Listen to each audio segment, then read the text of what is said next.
कि ये 11 मई को 2026 को किन किन लग्नों में ये रोचक महापुरुष राजयोग बनने जा रहा है। तो पहली है मेष लगन, जिसके फर्स्ट हाउस में ये ट्रांजिट करने जा रहा है। दूसरी है कर्क लगन, जिसके 10वें स्थान पर गोचरकरण बनने जा रहा है। और तीसरी है तुला लगन, जिसके 7th हाउस में बनने जा रहा है। और चौथी है मकर लगन, जो कि इस योग के प्रभाव के बारे में जान लेते हैं। इस योग का जातकों पर क्या प्रभाव पड़ता है, ये जातक के शरीर को यानी शारीरिक शक्ति को, प्रशासनिक क्षमता को यानी एडमिनिस्ट्रेटर पावर को और अदम्य साहस को बढ़ाता है यानी प्रदान करता है। ऐसे लोग राजनीति में, सेना में, पुलिस में, खेल में, रियल एस्टेट में के क्षेत्र में बहुत ऊंचा पद और सफलता हासिल करते हैं।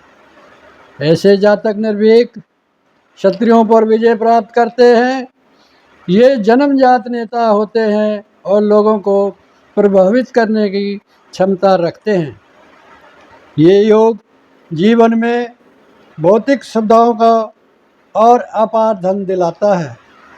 ऐसे व्यक्तियों का व्यक्तित्व चुंबकीय और आकर्षण होता है।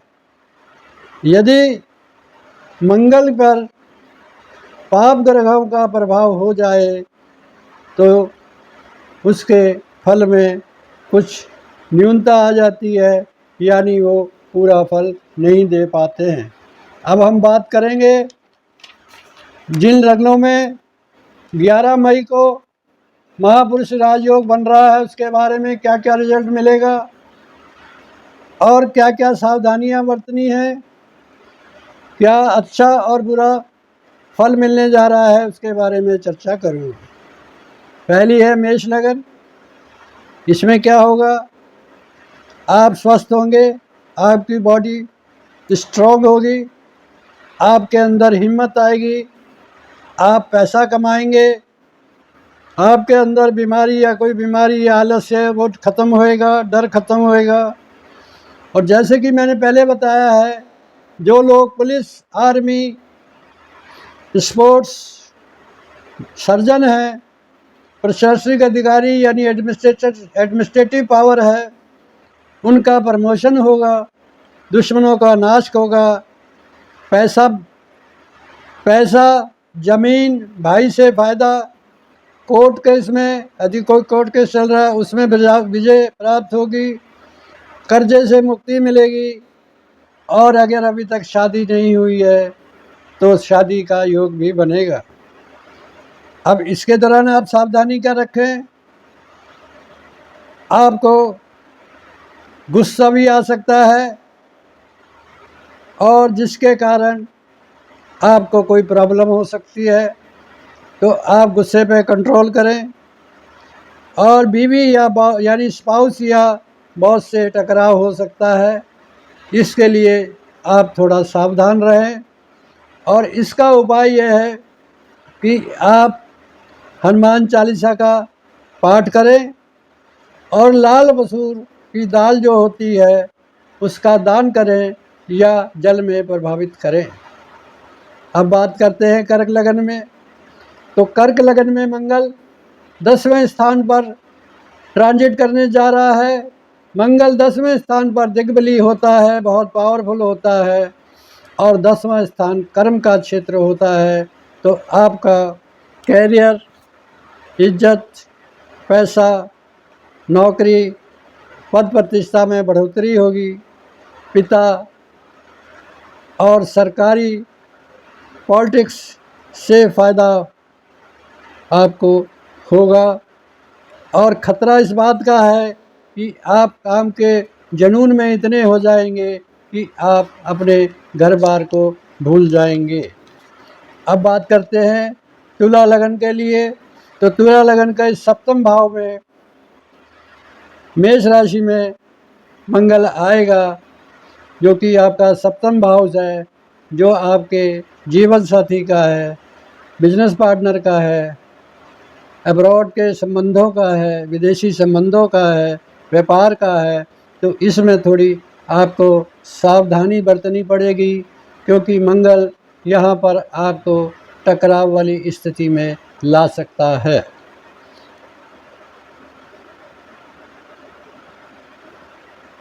तो इसमें आपको कोर्ट केस, पति से लड़ाई, पब्लिक स्कैंडल का सामना कर पड़ सकता है, इसलिए थोड़ा आप सावधान रहें। वैसे तो मंगल अपनी राशि में है, तो ये आपका मांगलिक दोष नहीं कहलाएगा। इसके बाद अब बात करते हैं मकर लगन की। तो मकर लगन में चौथे हाउस में बनने जा रहा है, तो चौथा हाउस होता है माँ का सुख मिलेगा। यदि माँ को कोई प्रॉब्लम है तो वो स्वस्थ होंगी, प्रॉपर्टी से लाभ, प्रॉपर्टी बनेगी।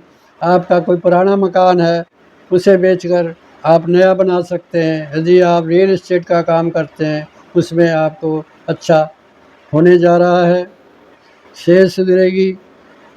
और वही आ गया ना, जिसमें आप कह सकते हैं खेती बाड़ी हो गई, इंडस्ट्री हो गई, ज़मीन जायदाद हो गया, पब्लिक हो गई। और यदि आप कोई स्कूल चलाते हैं तो उसमें, और बच्चों के लिए जो टेंथ तक की पढ़ाई कर रहे हैं, पढ़ नहीं पा रहे थे, उनके लिए ये समय अच्छा होने जा रहा है। अब नक्षत्रों के अनुसार इनका क्या रिजल्ट मिलेगा वो मैं बताने जा रहा हूँ। थोड़ा सावधान रहें, इन डेटों में सावधान रहें। आप 11 मई से 29 मई तक मंगल केतु के नक्षत्र में रहेगा, तो आपको अति गुस्सा हो सकता है और आप बहुत ज़्यादा हाइपर हो सकते हैं, क्योंकि मंगल के साथ जब केतु होता है तो आदमी हिंसक हो जाता है। जितने भी बड़े बड़े आतंकवादी या इनकाउंटर स्पेशलिस्ट पुलिस वाले होते हैं, उनका मंगल और केतु से संबंध होता है। तो आपको 11 मई से 29 मई तक थोड़ा सावधान रहना है। आपका एक्सीडेंट वगैरह से या ज़्यादा गुस्सा करने से आप काम बिगाड़ सकते हैं। उसके बाद 29 मई से 16 जून तक आपको मंगल शुक्र के नक्षत्र में होने के कारण यदि आपका विवाह या कुछ और नहीं हुआ तो विवाह के चांसेस बनेंगे, और आप अपने दम पर भौतिक सुख सुविधाएँ प्राप्त करेंगे, पैसा प्राप्त करेंगे। उसके बाद 16 जून से 20 जून तक सूर्य के नक्षत्र में होगा, तो सूर्य सरकार पिता से आपको लाभ होगा और कुछ ऊंचा पद भी प्राप्त हो सकता है। तो दोस्तों, अभी जितना भी मुझे ईश्वर ने ज्ञान दिया, उसके आधार पर मैंने ये प्रेडिक्शन दे दी है। यदि कोई गलती या मिस्टेक हो गई है तो उसके लिए मैं क्षमा का पात्र हूँ। यदि आपको मेरा वीडियो अच्छा लगा तो आप लाइक, शेयर और कमेंट्स करें, और मेरे चैनल पर आप पहली बार आए हैं तो मेरे चैनल को सब्सक्राइब अवश्य करें। अंत में आपको धन्यवाद, बहुत बहुत नमस्कार।